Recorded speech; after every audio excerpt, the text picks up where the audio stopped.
Syarifah yang akan menemani Anda selama 30 menit ke depan di acara Breaking News.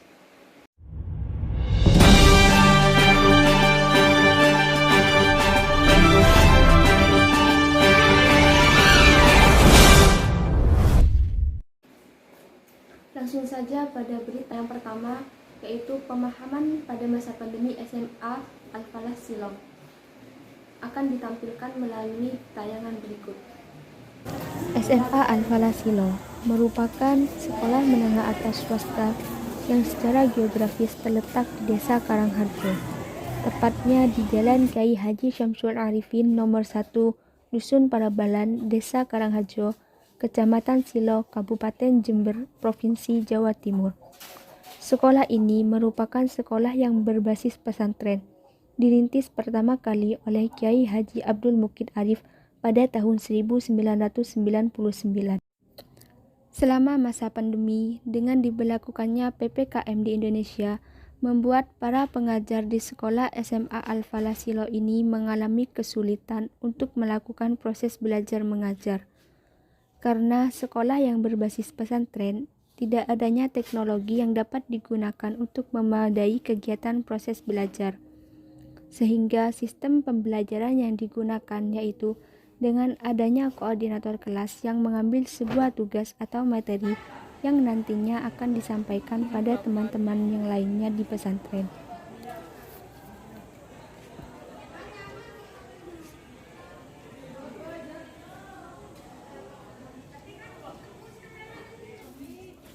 Kali ini kita akan melihat bagaimana sebuah praktikum yang dilakukan oleh siswi SMA Al-Falah untuk menilai bagaimana tingkat pemahaman siswa terhadap konsep dasar fisika.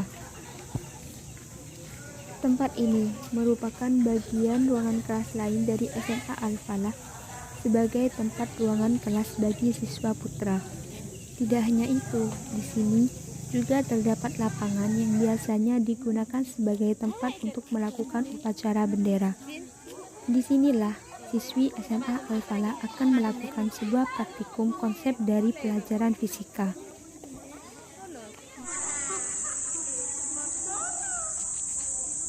Siswi melakukan sebuah praktikum dari konsep dasar fisika dengan sangat senang dan gembira.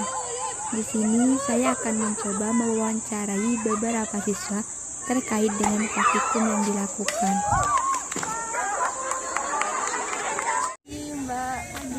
Mbak siapa? Dina Zaratul Hasanah. Oke, Mbak Dina. Mbak Dina tadi sudah melakukan sebuah praktikum ya? Gimana perasaannya, Mbak? Sedikit kecewa. Ya, ada bagusnya juga. Gimana, Mbak? Sedikit kecewanya itu gimana, Mbak? Kecewanya tuh seragam saya basah. Di sini Mbak kan melakukan sebuah praktikum. Konsepnya itu dari konsep fisika yang apa, Mbak? Hukum Pascal. Karena termasuk tekanan yang diberikan kepada zat cair di dalam ruang tertutup yang diteruskan ke segala arah. Intinya semakin besar gaya yang diberikan, semakin besar juga pula tekanan yang diberikan kepada gaya tersebut. Boleh tahu nama praktikumnya ini apa, Mbak? Roket air. Jadi ya, Mbak, kan dalam melakukan praktikum itu masih membutuhkan bahan-bahan. Nah, di sini kan itu berbasis pesantren. Dari mana Mbak mendapatkan bahan-bahan untuk praktikum? Saya kan di sini seorang santri. Jadi saya itu agak bergantung kepada orang tua. Saya itu minta kiriman dan sebagian saya beli. Gitu. Terima kasih, Mbak, sudah menyempatkan waktu untuk wawancara. Pagi, Mbak. Pagi ya. Dengan Mbak siapa? Rosita Febrianti Arifin. Mbak Rosita, kelas berapa, Mbak? Kelas 11 MIPA 2. Oh, kelas 11. Gini, Mbak, kan tadi sudah melakukan sebuah praktikum. Konsepnya itu kan dari Hukum Pascal. hukum Pascal. Nah, boleh disebutkan, Mbak, bagian-bagian dari alat-alat praktikum yang tadi dilakukan? Terdiri dari pipa air, botol, kardus, lakban dan juga selotip, serta juga air. Dari mana Mbak mendapatkan bahan-bahan tersebut? Dari kiriman orang luar. Ini ya, Mbak, kan selama pandemi itu kapasitas belajar kita kan jadi berkurang. Bagaimana strategi Mbak belajar untuk memahami konsep dari fisika itu sendiri? Sering bertanya kepada guru, diskusi diskusi kepada teman juga harapan Mbak ke depannya untuk pendidikan ini bagaimana Mbak? Intinya kita harus sering-sering praktek agar bisa menerapkan ilmu fisika dalam kehidupan sehari-hari. Kira-kira ada keluhan tidak Mbak selama pembelajaran seperti sekarang ini terhadap pemahaman materi Mbak? Ada seperti terlalu banyak materi yang belum saya pahami sehingga harus lebih banyak bertanya kepada guru. Baik, terima kasih. Dengan riang dan gembiranya siswi SMA Al-Falah yang melakukan sebuah praktikum dengan berhasil. Kali ini saya akan mencoba mewawancarai guru pengampu dari pelajaran fisika terkait dengan pemahaman dan pembelajaran siswa selama masa pandemi. Ibu, selamat pagi. Dengan Ibu siapa? Saya Fatimah Tuzaro, pengampu guru fisika di SMA Al-Falah. Tadi kan anak-anak melakukan sebuah praktikum gitu. Benar. Gimana tanggapan Ibu, perasaan Ibu ketika anak didik Ibu berhasil melakukan sebuah praktikum? Sebenarnya kalau saya pribadi lebih suka fisika itu tidak hanya berada di dalam ruangan, tapi kita bisa belajar di luar ruangan. Apalagi kita bisa melaksanakan sebuah praktikum. Jadi siswa tidak hanya memahami konsep saja, tapi dapat mengaplikasikan dalam kehidupan nyata itu bagaimana. Nah, dari praktikum itu salah satu siswa dapat memahami, oh ini ternyata masuk konsep apa, penerapan dalam kehidupan sehari-hari itu bagaimana. Jadi dengan praktikum siswa dapat memahami konsep realnya itu bagaimana. Selama masa pandemi ini ada tidak tantangan atau kesulitan dalam proses pembelajaran kepada siswa? Selama 1 tahun kemarin sangat besar tantangan buat kami pribadi sebagai guru, utamanya di pondok pesantren. Kita kan di pondok pesantren, di mana pondok pesantren terikat dengan aturan santri tidak boleh membawa handphone, tidak ada media digital apa-apa. Kemudian kita juga tidak bisa melakukan pembelajaran secara tatap muka itu tahun kemarin. Kemudian di tahun ajaran baru di awal semester kita masih daring, ya terbatas.